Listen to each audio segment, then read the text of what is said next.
Desde que nacen, los católicos participan de diferentes ceremonias que los acercan a Dios y a su iglesia. El matrimonio va a ser un aparato de tortura legal de la Inquisición. Porque han sido modificados a través de la historia. Los sacramentos no se pueden anular, abolir o borrar. Por esto la Iglesia no permite que uno se vuelva a casar. No olvidemos que prohibir es un gran negocio. La poligamia es una práctica que está bien vista o por lo menos no rechazada por la tradición bíblica. ¿Hasta dónde son capaces de llegar los fieles para manifestar su fe? El cuerpo es un espacio culposo que hay que castigar. Si una persona no está en gracia, es muy difícil que soporte el dolor. ¿Cómo es posible que tengamos como emblema de Dios a un ser escupido, azotado, martirizado, clavado? ¿Qué se esconde detrás de los sacramentos que son para toda la vida? Il celibato ecclesiastico, così come è stato imposto ai preti finora, è una cosa disumana, bisogna assolutamente cambiare tutto. Yo sí pienso que la Iglesia Católica tendría que optar por un voto de castidad opcional. Pero ¿cuál es el verdadero origen de estos rituales?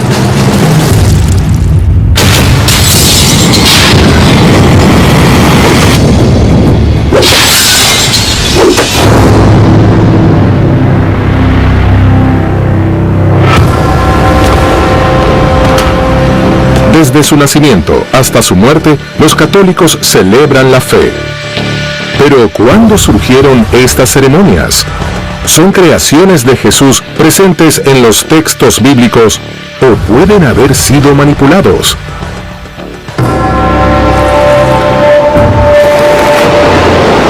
Los sacramentos, podríamos decirlo de manera antropológica, son esos dispositivos rituales sociales que han sido creados al interior de una iglesia para mostrar que no estamos solos, que nos permiten sentirnos en comunidad.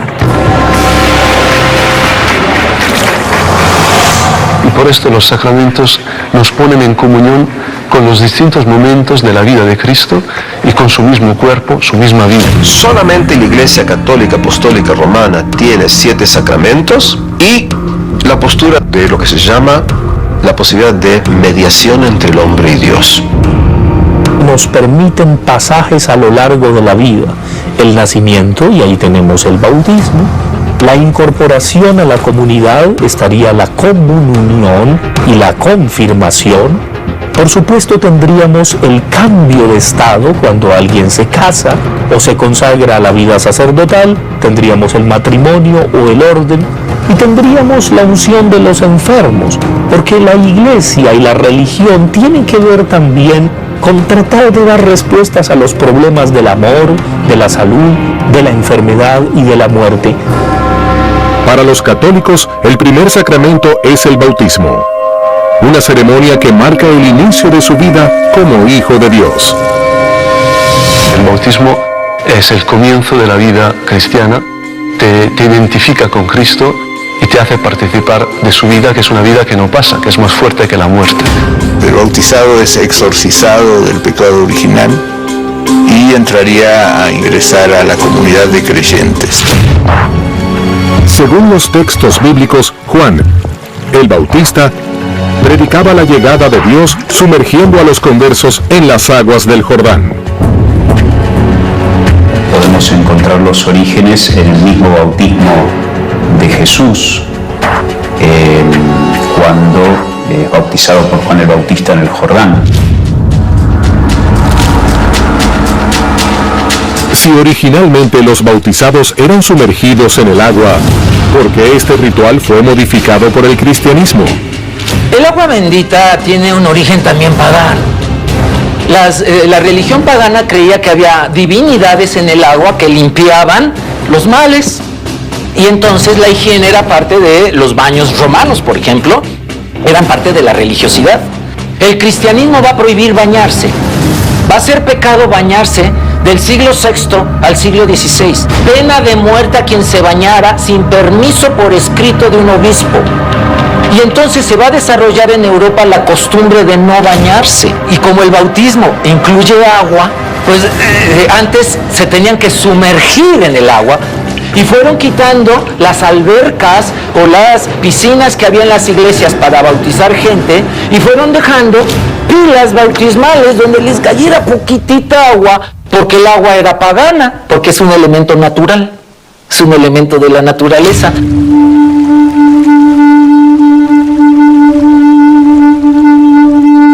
En los primeros tiempos, el bautismo era solo para los adultos. ¿Por qué más adelante la Iglesia consideró necesario incorporar a los recién nacidos al ritual? Se incorpora el de niños porque, bueno, uno de los efectos del bautismo es borrar el pecado original. Diciéndolo también en sentido positivo, es la incorporación a la Iglesia. ¿Es el bautismo entonces una herramienta necesaria? ¿Garantiza a los fieles una vida sin pecados?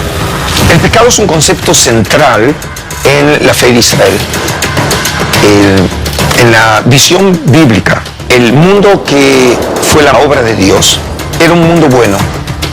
Y por lo tanto ya el pensamiento israelita antiguo tenía que explicar si el mundo che salió de las manos de Dios era tan bueno, porque es un mundo en donde existe il pecado, la guerra, la enfermedad, la muerte. È questo che l'uomo è libero di scegliere tra il bene e il male, non è obbligato, è orientato verso Dio, ma deve esercitare la sua capacità di discernimento. Esa libertad de elección no es una libertad libre o tan libre, sino que en definitiva es un concepto que esa libertad es una libertad dada por Dios para mantener el mensaje divino, que son las tablas de la ley, los 10 mandamientos, los 7 pecados capitales, etc. O sea, no infringir eso. Los seres humanos somos débiles y entonces nos fascina pecar, nos fascina transgredir. Esa transgresión a las reglas divinas en función del libre albedrío que Dios dio a los seres humanos es el concepto de pecado. Los pecados capitales se han ido modificando a lo largo de la historia. Pero, ¿quién determinó cuándo una pasión humana se vuelve prohibida? ¿Por qué muchos fieles eligen conductas extremas para liberarse del pecado y sentirse en comunión con su Dios? La gula y la lujuria van a ser la base de los dos pecados en los cuales se construye la primera teología sobre el pecado del cristianismo. Los primeros teólogos en el siglo II, siglo III decían que para que no haya lujuria hay que mantener al cuerpo con hambre y se inventa el ayuno cristiano. Para detener la lujuria, los primeros cristianos creían que había que flagelar el cuerpo, que había que hacer sufrir al cuerpo, sobre todo en lo natural, porque ya estaban convencidos, ya habían introyectado la idea de que lo natural es demoníaco.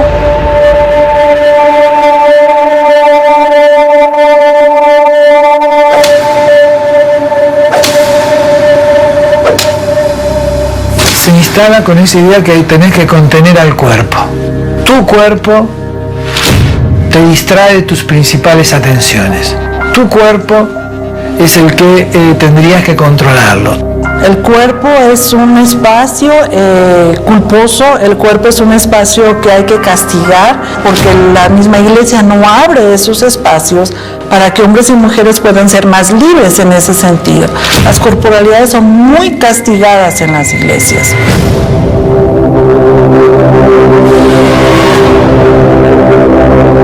¿Hasta dónde es capaz de llegar una persona para alcanzar el perdón de sus pecados? ¿Cuál es el límite de su sacrificio?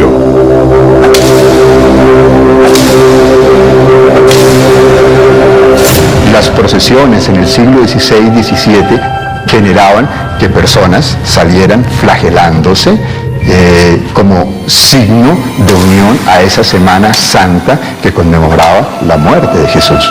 Son procesiones que hoy día, en pleno siglo XXI, estamos viendo en diferentes ciudades latinoamericanas, mexicanas, filipinas, donde la gente en un momento dado siente que es lo que debe hacer para poder identificarse con la pasión de Jesús. En la ciudad mexicana de Taxco, durante la Semana Santa, se lleva a cabo una peregrinación de flagelantes encapuchados. Yo decido entrar a la hermandad cuando escasamente 16, 17 años, con el deseo de cambiar mi vida, de empezar a conocer a Jesús y ofrecer mi dolor para una transformación mía a nivel personal, hacia con mi familia, mis padres en ese tiempo.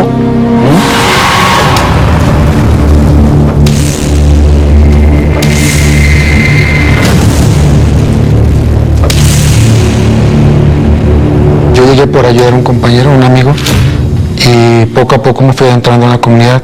Y cuando realicé mi primera penitencia fue cuando sentí que este era el carisma que Dios me había dado. Dentro de las hermandades se practica las tres facetas que hay. Jalar la cadena, flagelarte y cargar las espinas la hace el mismo hombre, si tú lo deseas.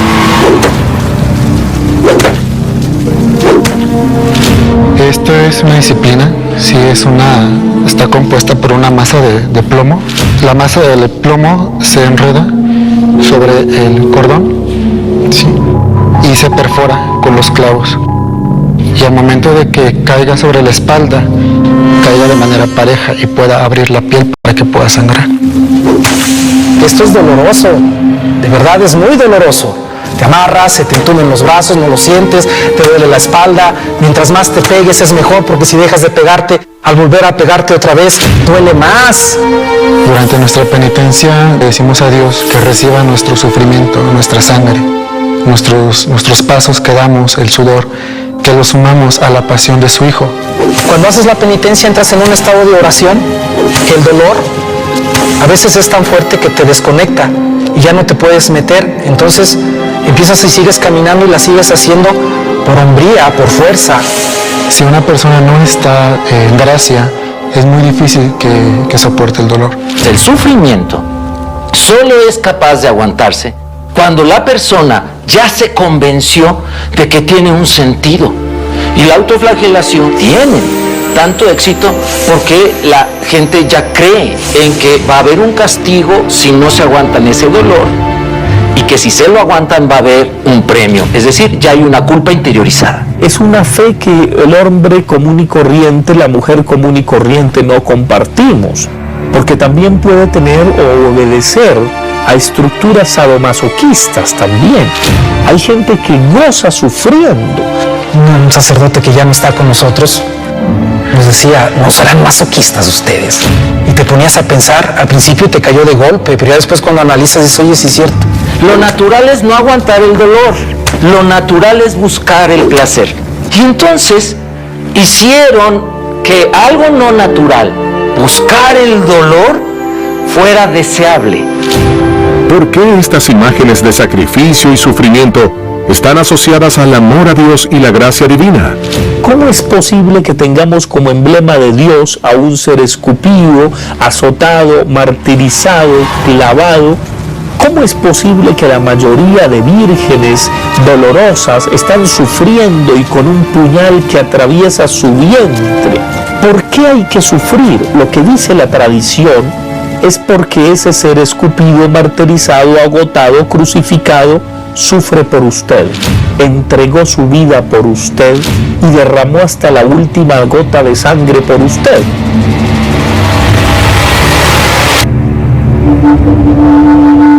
Es algo que corona, en el caso del cristianismo, la noción de sacrificio. ¿La Iglesia apoya o condena estas manifestaciones de fe? Sono forme ancestrali, sanguinarie, che non hanno niente a che vedere con il cristianesimo. Ma nel Vangelo non c'è nulla di tutto questo, perché il Vangelo, la stessa parola Vangelo in greco significa una notizia che porta gioia. Ora, come fa una notizia che porta gioia ad abbinarsi con questa forma penitenziale ossessiva che secondo me è più da psichiatria che non da fede cristiana? ¿Puede la Iglesia prohibir estos sacrificios?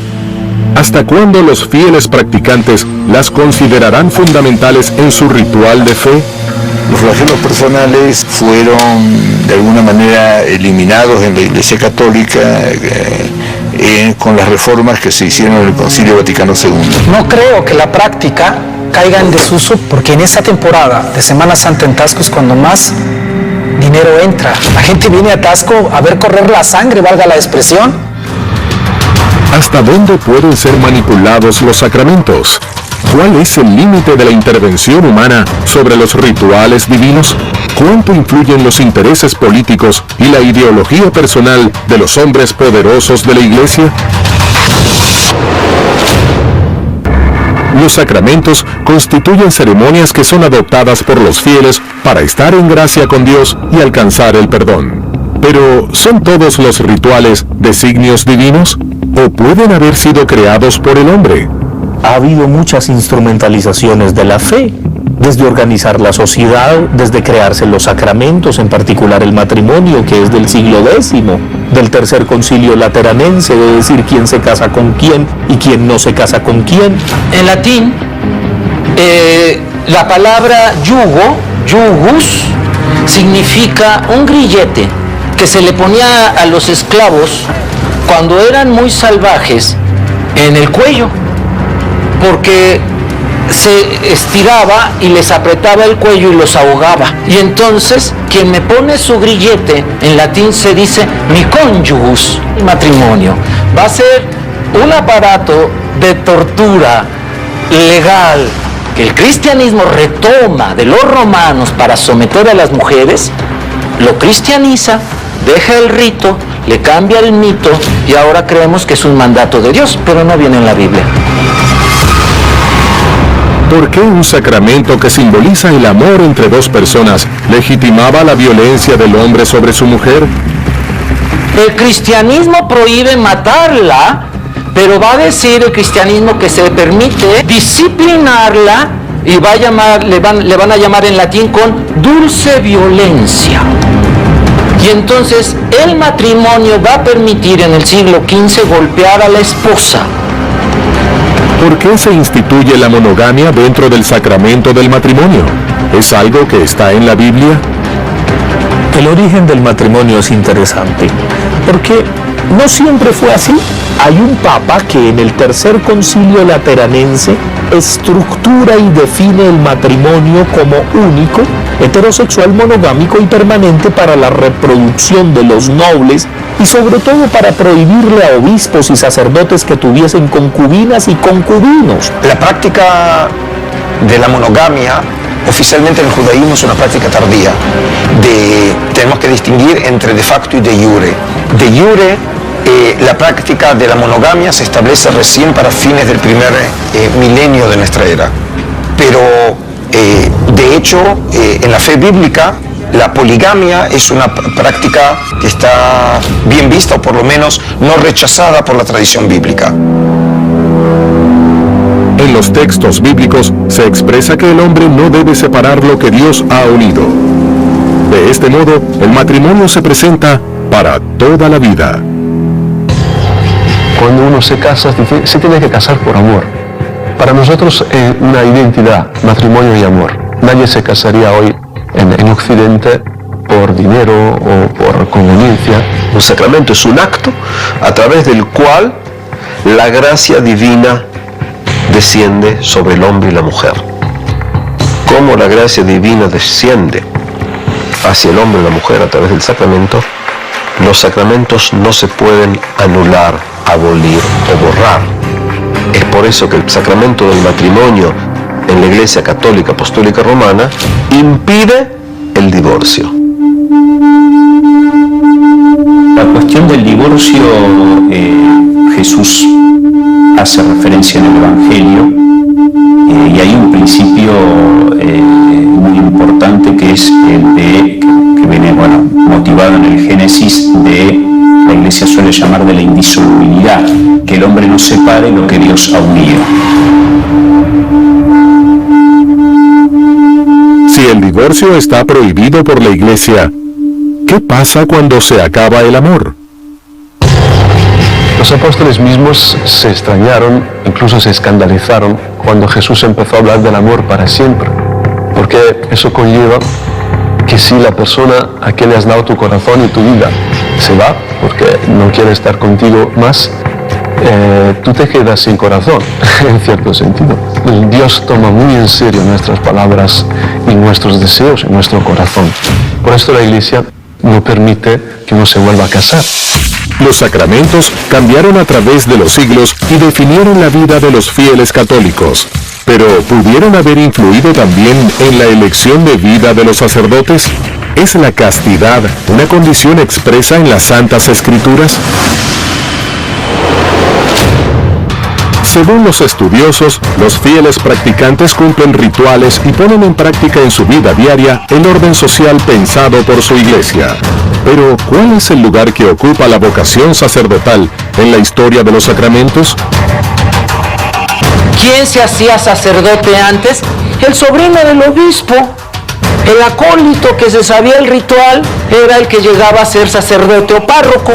No había escuela para sacerdotes. El seminario lo inventa el Concilio de Trento. Por eso los sacerdotes que estudian en esos seminarios se les llama sacerdotes tridentinos, o sacerdotes conciliares, o sacerdotes seculares. El sacerdocio ha sido instituido por Jesús mismo en la última cena, cuando dio el poder a los apóstoles de repetir lo que estaba haciendo Él, que es ofrecer su cuerpo y su sangre, transformando el pan y el vino en eso, su cuerpo y su sangre, para que se pudiera dar de comer a toda la gente en todo el mundo, en toda la historia. El orden sagrado lo da un obispo, ¿no? Te ordena un obispo, ¿no? Lo que te faculta es a la celebración de los sacramentos, menos ordenar a otros sacerdotes todos los demás sacramentos, ¿no? ¿Cuánto influye la condición del celibato en las ordenaciones sacerdotales? ¿Habría más sacerdotes si no existiera la prohibición de mantener relaciones sexuales?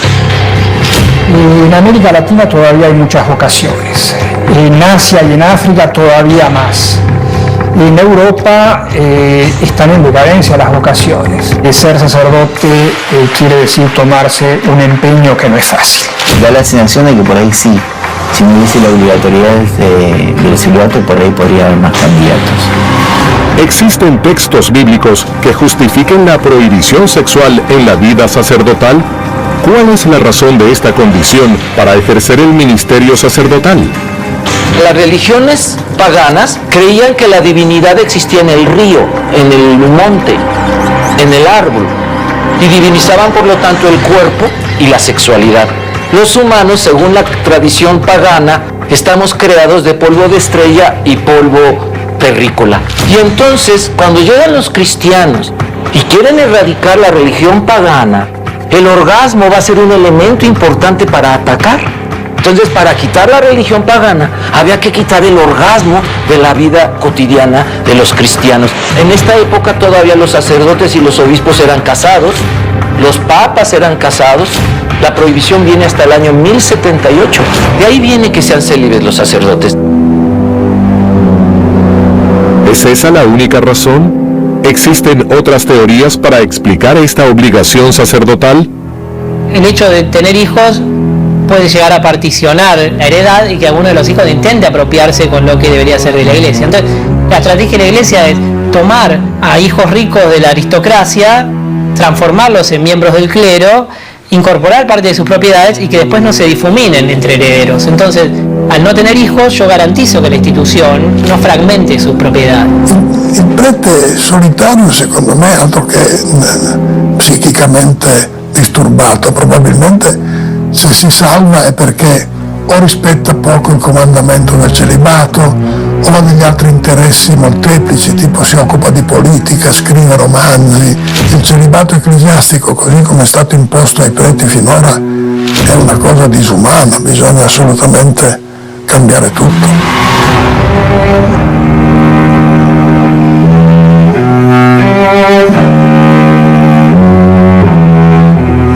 El celibato no tiene fundamento bíblico. No hay ningún pasaje en la Biblia que diga que las personas tienen que ser solteras o que deben de estar solos o solas para un trabajo dentro de la iglesia. Entonces es complicado decir que solamente las personas solteras o célibes pueden servir en una iglesia. No hay un fundamento en ese sentido. Si no hay un fundamento bíblico, ¿por qué la iglesia lo sostiene y los sacerdotes lo aceptan? El celibato, por más a veces tendencia negativa que tenga o marketing en contra, es una capacitación, es una gracia que nos da Dios precisamente en la ordenación sacerdotal para servir mejor a la comunidad. Nosotros, cuando elegimos la vocación sacerdotal, obviamente hacemos una opción. Uno es laico bautizado, podría casarse, podría consagrarse en la vida religiosa, en la vida laical, o puede elegir el ministerio. Bueno, el ministerio sacerdotal latino, de la Iglesia Latina, exige esa privación, pero se supone que es una privación para dar más fruto, porque si no es una resignación.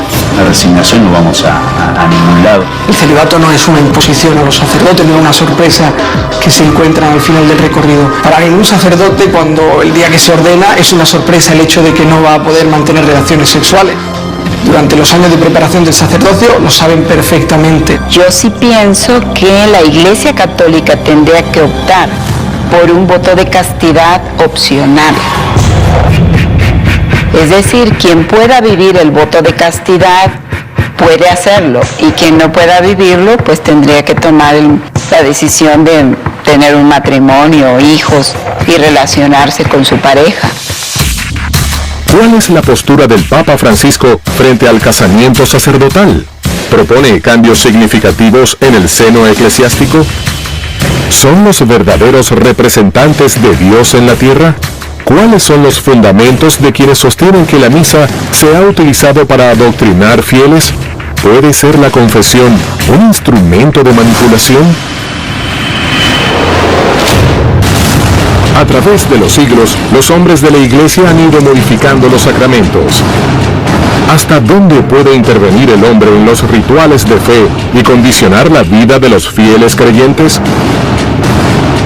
La ordenación permite a los sacerdotes guiar el sacramento de la Eucaristía. ¿Quiénes fueron los primeros hombres autorizados a llevar a cabo este ritual? ¿Es la misa solamente un momento de encuentro entre los fieles y Dios? En la última cena, Jesús instituye dos sacramentos. Instituye la Eucaristía, tomen y coman, esto son las mismas palabras de la consagración que se utilizan en la misa, y luego Jesús dice, cuando bendice el cáliz y lo pasa a los apóstoles, dice, hagan esto en conmemoración mía.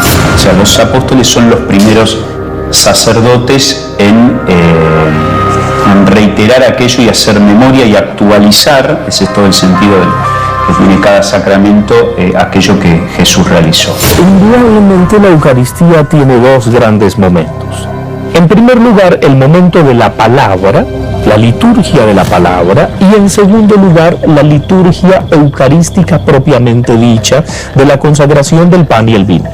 Pero el momento de la palabra es el momento de la homilía, es el momento de las lecturas de los evangelios y del Antiguo Testamento, y es el momento en donde indudablemente se ejerce un rol político innegable de parte de quien preside la ceremonia. Porque el sacerdote, el obispo, el arzobispo, el cardenal o el papa, desde el púlpito y desde la liturgia de la palabra, da cátedra, dicta cátedra. Dice que es lo aconsejable en materia de lo bueno, lo bello, lo recto, lo justo para sus feligreses. Por supuesto, ahí hay una comunicación ideológica indiscutible que sociológicamente pues no hay que ser tan sociólogo para verla. Los sacerdotes son intermediarios del perdón de Dios a los fieles. ¿Por qué un hombre pecador puede perdonar los errores de una persona? ¿Qué hechos determinan que uno tiene un rol superior sobre la vida del otro? Solamente en la Iglesia Católica Apostólica Romana, el sacerdote, desde el cura para arriba, tiene posibilidad de intermediario en nombre de Dios. En las otras iglesias esto no existe. Yo recibo un sacramento que es el sacramento del orden sagrado del sacerdocio para perdonar los pecados, y no lo hago en nombre propio y con el poder propio, sino que lo hago en nombre de Cristo. ¿Cómo puede ser que un hombre de carne y hueso tiene la posibilidad de absolver momentáneamente? Nella Chiesa Cattolica il prete, il sacerdote, viene definito come alter Christus, un altro Cristo, quindi si identifica nella funzione mediatrice di Gesù e quindi acquisisce attraverso l'ordinazione anche la potestà di perdonare i peccati. En el sacramento de la confesión, el hombre, el sacerdote, tiene un papel fundamental porque puede absolver, entonces decirle a la persona que se acerca que Dios le ha perdonado. Y esto es un poder inmenso. La práctica de la confesión en un inicio era una confesión directa a Dios y poco a poco se va colocando a un intercesor.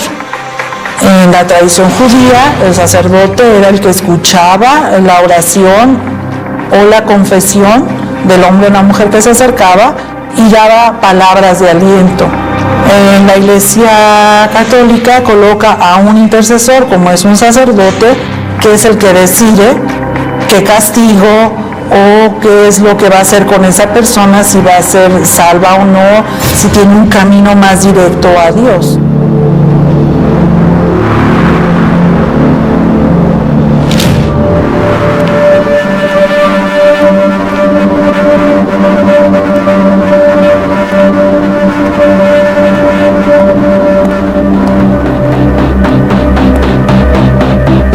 De la Iglesia, la confesión, por ejemplo, se podía vivir solo una vez en la vida y era pública.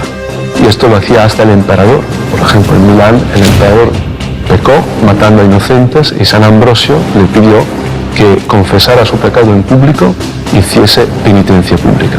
Pero a lo largo de los siglos se vio cada vez más que Dios quería que las personas se pudiesen acercar a Él de una forma más común, más fácil, y se llegó a la confesión secreta. Me acuerdo otro sacerdote que decía, un penitente, como se suele decir, una persona que se acerca al confesionario y se arrodilla, exige un respeto muy especial. El anonimato protege la intimidad de los fieles y el sacerdote jamás revelará su identidad. Pero, ¿qué sucede si esos pecados pusieron en peligro al resto de la sociedad? El sacerdote escucha,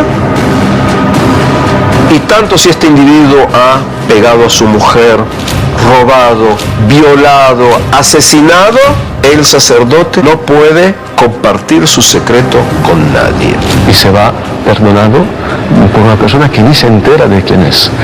Esto parece incluso injusto porque es tan grande.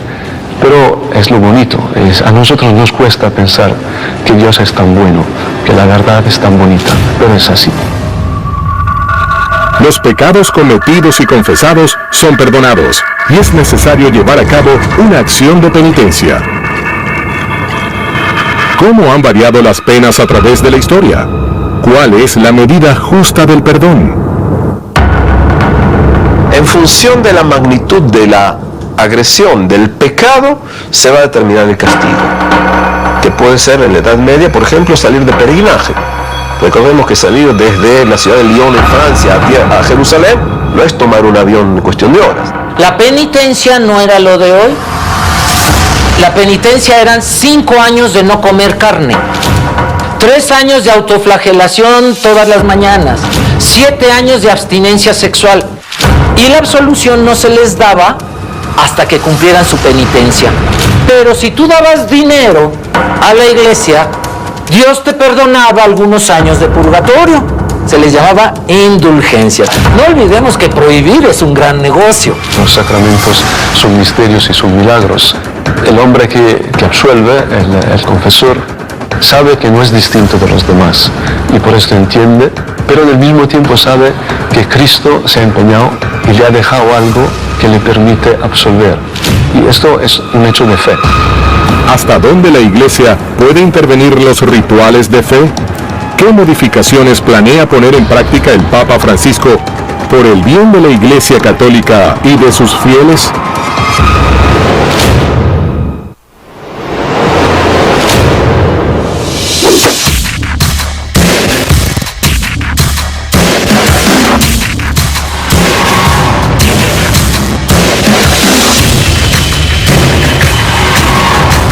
Para la Iglesia, los sacramentos están presentes desde el inicio de la vida hasta el instante de la muerte. La confirmación es un ritual a través del cual los cristianos reafirman su fe en Dios y en su Iglesia. Precisamente el Papa Francisco en el 2015, enero 29, hablaba sobre la catequesis de la confirmación y hablaba sobre cómo la confirmación es el sacramento de la unción, es el sacramento de la fortaleza y por eso va muy unido al bautismo.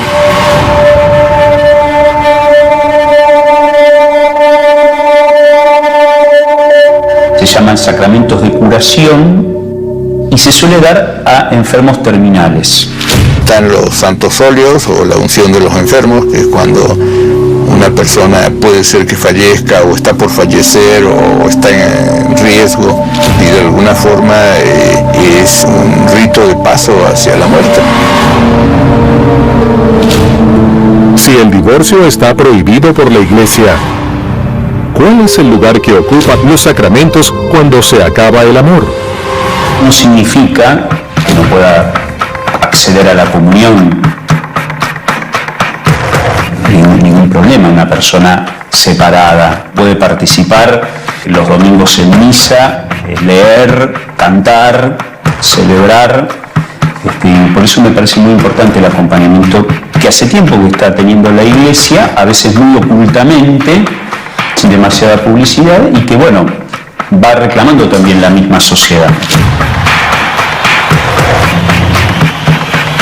Papa Francisco está intentando dejar claro con su magisterio, con su pastoral, cómo este hecho de que el amor es para siempre no quiere decir excluir a las personas que se han divorciado, por ejemplo, o que no han podido seguir adelante con su historia de amor, por mil razones. ¿Los fieles divorciados volverán a ser incluidos en la Iglesia Católica? ¿Cuál es la postura del Papa Francisco frente a los creyentes que han puesto punto final a su vida matrimonial? Están abriéndose como caminos que permitan el divorcio por causas de nulidad y entonces ampliándose las causas de nulidad. Muchos matrimonios se nulifican cuando hay los conductos apropiados para que esto se lleve en efecto, ¿no? Pero el principio se mantiene, ¿no? El matrimonio es para siempre, ¿no? Obviamente existe la fragilidad humana y eso no quita que la Iglesia no acompañe y no esté acompañando, y en ese sentido me parece que un poco el Papa Francisco se pone a la cabeza. Lo único que no se puede hacer es decir el matrimonio que era válido, donde uno ha prometido de verdad libremente su amor al otro, es como si no hubiese estado presente en la vida, ¿no? Allí está. Papa Francesco nei confronti dei divorziati o degli altri temi tipo l'omosessualità e altri temi emergenti oggi, la donna eccetera, è una posizione interlocutoria e comunque non è assolutamente incisiva, né può esserlo. ¿Cuál es la postura del Papa Francisco frente al casamiento sacerdotal? Penso che Francesco potrebbe cambiare qualcosa riguardo al celibato sacerdotale, che non è di nuovo, non è niente di dogmatico, è una misura disciplinare que la Chiesa a un cierto punto ha adoptato. Creo que Francisco está poniendo en el tapete esta cuestión. Primero, visibilizar, ¿no? De hecho, el último viernes de la misericordia, al visitar a 7 ex curas que son sacerdotes casados en Roma, creo que fue un gesto, ¿no? de Francisco, de decir, bueno, hay personas que fueron sacerdotes, que ejercían el ministerio sacerdotal, que hoy en día tienen su familia, que muchas veces no son comprendidas, pero bueno, que son válidas y que la Iglesia las debe valorar y que la sociedad las valora ya y que la Iglesia también debería hacer lo mismo. no depende entonces del celibato de los sacerdotes o de la castidad. Es una cuestión más bien de mentalidad, de cambio de la forma de comprender las relaciones, hombres y mujeres, y relaciones también de personas de la diversidad sexual. Muchos de ustedes no pertenecen a la Iglesia Católica, otros no son creyentes. De corazón doy esta bendición en silencio a cada uno de ustedes, respetando la conciencia de cada uno, pero sabiendo que cada uno de ustedes es hijo de Dios. Que Dios lo bendiga. ¿Qué sucederá con los sacramentos en los próximos siglos? ¿Seguirán transformándose según las ideologías del poder eclesiástico? ¿O serán modificados según los cambios en la vida cotidiana de sus fieles?